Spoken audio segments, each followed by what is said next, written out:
He's the offspring of the symbiote Carnage. Let's get into the video and find out who is Toxin.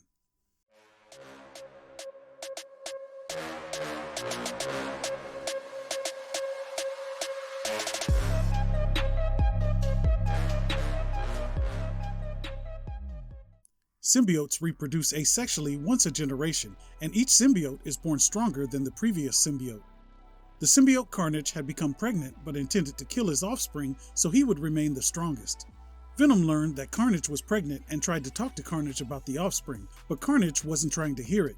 This led to a fight between the two. Shortly after that fight, Carnage gave birth to his offspring. A police officer, Patrick Mulligan, had come to inspect the commotion.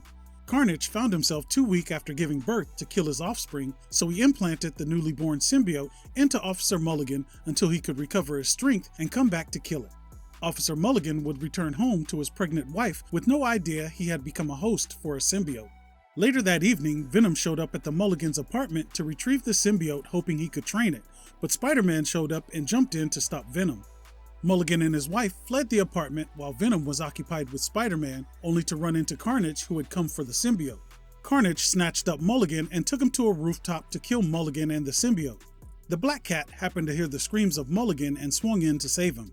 They were able to escape due to Venom attacking Carnage to keep him from killing his grandson. Venom wanted the symbiote, which he had already named Toxin, to survive so it would carry on his genes. All of the excitement overwhelmed Mulligan's wife, sending her into labor, and Spider-Man took her to the hospital. By the time Mulligan made it to the hospital, his son had already been born. Mulligan returned to work, hoping to get back to a normal life, but things were now far from normal. He started hearing a voice in his head and began to realize he was moving faster than he had ever been able to move. Mulligan wanted to know what was happening, so he sought out the Black Cat, hoping she could tell him what was going on, but the Black Cat had no answers for Mulligan. Just as Mulligan was about to leave, Cletus Cassidy, the host of the symbiote Carnage, burst through the door ready to finish the job of killing Mulligan and Toxin. Cassidy transformed into Carnage and attacked the Black Cat. That's when Toxin manifested for the very first time to defend itself and Mulligan from its father. Toxin defeated Carnage, tossing him out of the building. After fending off Carnage, Toxin retreated back inside of Mulligan, who was horrified that a symbiote was inside of him. Mulligan would eventually decide to use the symbiote inside of him for good. He tracked down Carnage with the intent to kill him, but his conscience kicked in and he wasn't able to kill Carnage. After Toxin spared Carnage, he and Venom were worried that Toxin would become heroic like Spider-Man, so they made an alliance to kill Toxin. Toxin would later stop a robbery, and once again his conscience wouldn't allow him to kill the bank robbers. Spider-Man witnessed the events and congratulated Toxin, telling him it might be the beginning of a beautiful relationship between them. Mulligan was later attending a funeral along with the Black Cat when Venom and Carnage showed up and attacked Mulligan. The Black Cat tried to convince them not to kill Toxin, but her plea fell on deaf ears. By that time, Spider-Man, who was nearby, had shown up and tried to hold off the symbiotes from killing Toxin. Venom and Carnage, working together, were able to overcome Spider-Man, but Toxin had recovered from their initial attack and was pissed. He put a whooping on the two symbiotes and they fled. After the battle, Mulligan asked Spider-Man for advice on how to balance his two separate lives. Spider-Man told him if he figured out the answer to let him know. Mulligan made his way home and spent some time with his son while his wife was sleeping. As he bent over to kiss his son, a decayed human finger, which had inadvertently gotten into his shirt in the cemetery, fell into his son's crib.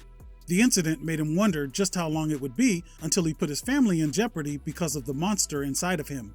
He made the decision to leave his wife and child rather than risk putting them in danger. Mulligan left, having no idea where he was going to go, but was determined to model himself after Spider-Man and do the right thing. To keep himself busy, Mulligan took it upon himself to round up supervillains who had escaped during the mass prison break from the raft. He was able to get a piece of King Cobra's skin from Calvin Zabo, which he used to track down and capture King Cobra. Mulligan was later approached by Spider-Man, who had been monitoring Toxin and was impressed. Spider-Man then asked him to apprehend the villain Razorfist. He provided Mulligan with an old bandage that had Razorfist blood on it so he could track him. While he was out tracking Razorfist, Mulligan came across another robbery, so he made a brief detour to stop it. But Toxin went rogue and destroyed half of the store and severely injured the two robbers. Mulligan scolded Toxin and told him he was the host and he ran the show. Mulligan would track down Razorfist, but out of protest, Toxin refused to come out and help Mulligan. Instead, he transformed Mulligan into an old man he called Larry and made Mulligan sweat it out for a bit. Toxin finally came out at the last second, but Razorfist would escape after Mulligan quit pursuing him to save a young girl Razorfist had injured as he was fleeing. Mulligan would eventually feel he was losing control of Toxin and tried to commit suicide by jumping in front of a subway train. Toxin wouldn't let him, so Mulligan ended up making a deal with Toxin to keep him under control. The deal was Toxin would transform Mulligan into the Larry character for 2 hours every day so he could see his wife and kid, and in return, Toxin would get 2 hours every day to run free, but with a few rules. Now Razorfist was still on the loose and wanted revenge on Toxin. He kidnapped Mulligan's friend, Paul Meadows, the only person Mulligan had ever told he was Toxin. Razorfist tortured Meadows until he gave up the location of Mulligan. Razorfist went to Mulligan's apartment to kill him, but only found Mulligan's father who had come to visit him. Mulligan would show up to see Razorfist with his father. He quickly transformed into Toxin and ran off Razorfist, but he was too late. He held his father in his arms as he died. Mulligan wanted revenge, but before he went after Razorfist, he paid Spider-Man a visit and made Spider-Man promise to take him down and have him locked up if he gave in to his urges to kill Razorfist. He tracked down Razorfist, ripped off his blades, and was able to resist the urge to kill him even after Razorfist taunted him about killing his dad. Mulligan would later meet with his wife Gina to explain why he left, and he showed her his symbiote. Needless to say, that didn't go very well. Toxin has superhuman strength, durability, stamina, agility, speed, and reflexes. He has an enhanced healing factor that allows him to heal his host at an accelerated rate. He can cling to almost any surface, allowing him to climb walls, and Toxin is a superb tracker. That's the origin of the symbiote Toxin. As always, I appreciate you taking the time out of your busy day to stop by the channel and check out this video. Please smash that like button and drop a comment down below. It really helps us out.